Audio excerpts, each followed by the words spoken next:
This happened more than 20 years ago, back when our family of 3 was renting a house in a certain area of Kanagawa. At the time, both my husband and I were working. He would take our daughter to daycare in the morning, and I would pick her up in the evening.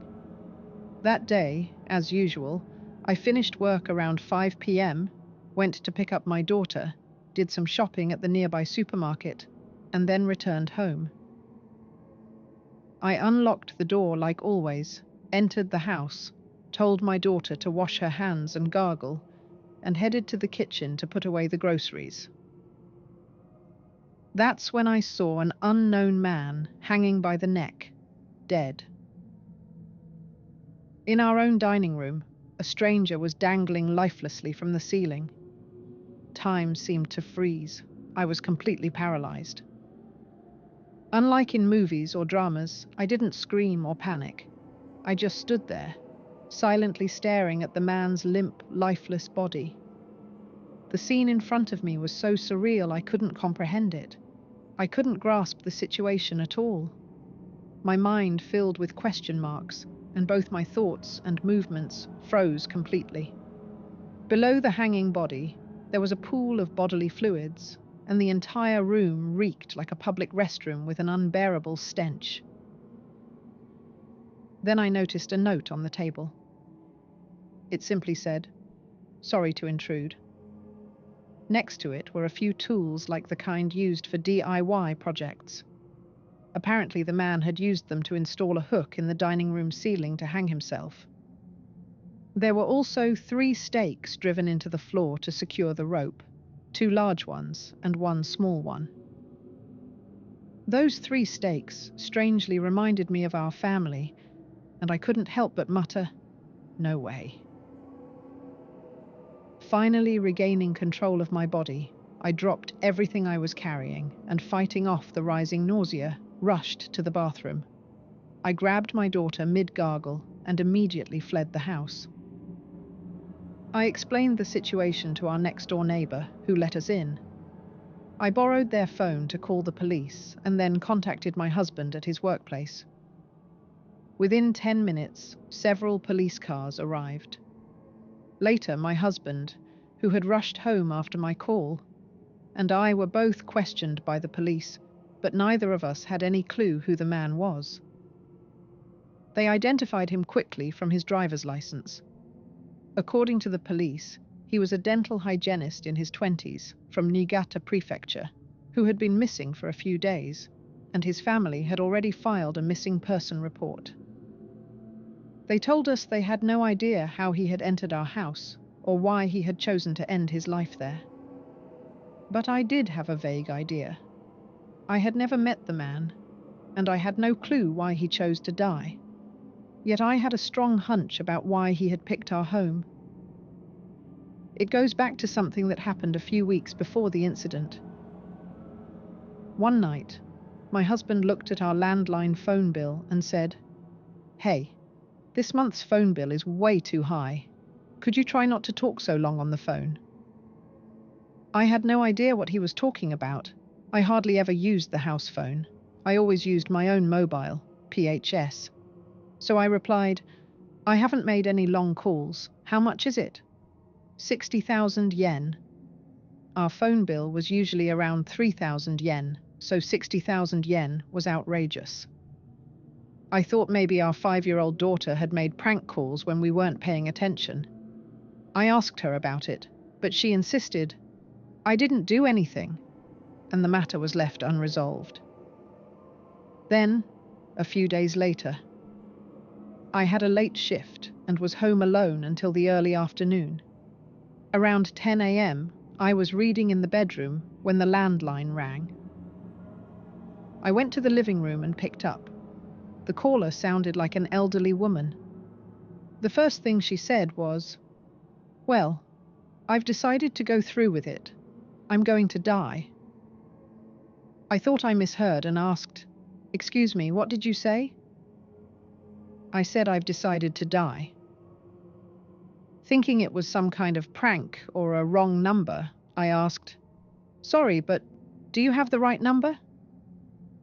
The woman responded with our full phone number and said, "This is the number I received a call from." Apparently, it wasn't a mistake. She then asked, "Are you a family member of that person? Are they home right now?" I asked, "That person? Do you mean my husband?" "Your husband? No, I don't know anything about him. I'm talking about that kind, gentle old lady. Could you please put her on the phone?" "Old lady? Who are you talking about?" "I don't know her name. She didn't say." "Sorry, but I really think this is a misunderstanding. We don't have any elderly woman living here." "That can't be. She called me from your number." "Wait. Are you saying an old woman called you from this house?" "Yes. I have caller ID. It was definitely your number." Her story made no sense, and I wanted to hang up, but curiosity got the better of me. I asked, "What did you and this old woman talk about?" She told me, "If you're thinking of dying, come to my house. If you're going to die, die at my house. My house has the gates of heaven open, so if you die here, you'll be led to heaven." She said that. I had been considering suicide, and just then, this call came from your house. I was shocked. I thought the old lady had some mysterious power and called to guide me to heaven. After thinking it through, I've decided I've reached my limit. I wanted to ask again for your address. If I'm going to die, I want to go to heaven. "Ah," I hear her voice again. "The old lady is home, isn't she? Please let me speak to her." I hung up. I was too terrified. I felt nauseated and dizzy from the dread. After hanging up, I stood there for a long time, unable to turn around. I thought, if I turned and something or someone was there, and I saw it, I'd never be the same. I didn't feel any presence or gaze behind me, but I knew, deep down, I must not turn around. So I waited until that instinctive fear faded before I dared move. That's when I finally understood why the phone bill had been so high. Something unknown had been making calls from our home while we were out. It had been encouraging people to come die there. That call made it terrifyingly clear. That night, I told my husband I wanted to move out immediately, but he just laughed it off. "Come on, it's obviously just a sick prank. If there really were a ghost grandma, don't you think we'd have experienced some kind of supernatural phenomenon? We've lived here 3 years with nothing. You're just too gullible." He didn't take me seriously. But after seeing the man's body being carried out in a body bag that day, he finally understood. He realized that something was living in our house, something that invited people who wanted to die. That hunch I mentioned, that was it. I'm convinced that man got the same kind of call. "If you die here, you'll go to heaven." I told the police, but they just said, "Huh, that's a weird story," and dismissed it. We stayed in a nearby hotel that night. The next morning, we packed our things and moved in with my husband's parents. It was meant to be temporary until we found a new place, but they were so kind, and our daughter grew so close to them that we've stayed ever since. Why am I telling this story now, after more than 20 years? Because I recently saw a program about a site called Oshima Teru. It's a site where you can look up stigmatized properties.